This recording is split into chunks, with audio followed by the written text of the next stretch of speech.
Hey everybody, it's Anna. Welcome to a new tarot story this week. We start with the Monday card, and for that we have the Page of Wands. So the page is the young energy of the court card. So he is the student or the adventurer or the newbie who's going out into the world. So he brings with him a lot of enthusiasm, a lot of optimism usually, as well as not much experience, which means he doesn't have a lot of preconceived notions about how things need to be, and so he tends to be more flexible in his energy. Wands are connected to the element of fire, so they're about feeling impassioned and confident and excited and having a vision, right? So you can imagine the combination of the Page and Wands creates a pretty dynamic, restless, adventurous energy.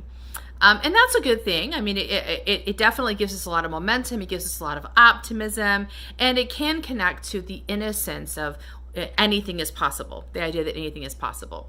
But there are some challenge points to the Page of Wands, and I think that in this particular trajectory this week, that's probably what we're looking for. Because when we have the Page energy by itself, it's untempered by any wisdom or any reflection, we have a pretty impulsive energy that can be very dynamic and impressive, but doesn't always create results that are lasting because he doesn't really have enough wisdom or enough experience to know how to do that. So you can make a big splash with this energy, but maybe not a lasting impression. So when we tend toward the Page of Wands energy without offering reflection, without tempering it with some wisdom or some thought, or bringing in another energy to help teach it or like mature it a little, it is probably because we are operating out of a scarcity mindset.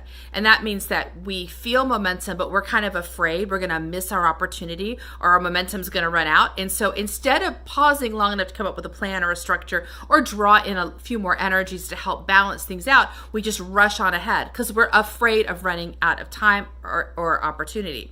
So the fear of running out of time or opportunity is also kind of youthful. As you get further in your spiritual path, you begin to learn to trust that there is a natural opening to things. And there is momentum and there is opportunity, but there's not a feeling of rushing, of having to push past things because we're afraid we're going to get stuck. You begin to trust the fact that if you seem stuck, it's only a temporary holding pattern, and maybe the stuckness has its own purpose, and so you trust it more than just pushing past it. Now, there are situations in which stuckness is an anchor point or a resistance point that we do need to address, but that's part of getting more experience, so we begin to be able to discern between the two. The Page of Wands doesn't know the difference. He just wants to push past any resistance point, whatever it costs him, and whether or not it's going to ultimately be successful. So that's something to think about for today. I'll see you tomorrow for our next card. Bye. Hey everybody, thanks so much for watching my channel. I wanted to let you know that this week on 11/11, Thursday, I am launching a book that I wrote a few years ago, and the book is called The Gospel According to Tarot. And in it, I connect events in the life of Christ with cards of the major arcana. And I use the life of Christ not as a basis for orthodoxy. It's not about a belief system, but rather orthopraxis, which is about how to do it. So we're using the life of Christ as a template for our own spiritual journey. So I have 12 chapters in the book corresponding to every month of the year, because I did create this as a year program for my clients.